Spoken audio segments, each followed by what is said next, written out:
Welcome back. It is 6:45 right now on Daybreak, and this morning, another example of how history is all around us, often hidden in plain sight, though. Yeah, this morning, an unknown story which shows you how you can use artifacts in plain sight to track the growth of not only the Buffalo water system, but our city as well.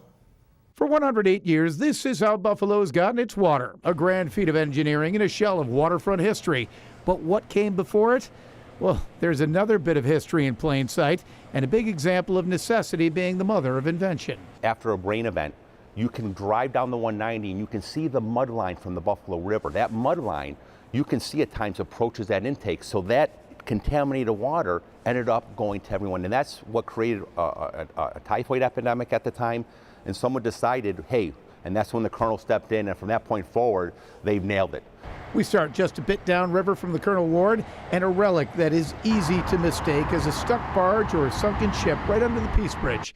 But it's actually an old water intake built in the early 1850s, and it supplied Buffalo for a half century. This too was a feat of engineering.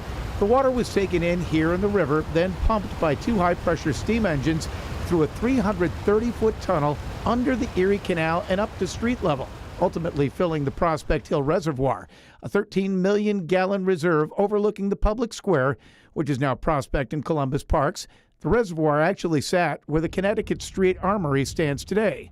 Before the reservoir, the village of Black Rock also had its own water system. It was spring-fed, evidence of which you can still see today. In Forest Lawn Cemetery, there's the pond that the spring feeds to this day. It has the stairs going down into it. On Niagara Street, there's this historic marker in front of the Jubilee Library, which was paid for through the sale of the Jubilee Waterworks land. Scott Glasgow of the Black Rock Historic Society says that even after the reservoir system came about, many people still swore by Jubilee spring water. It was supposed to be superior. There's many accounts of it being much superior to Buffalo's water.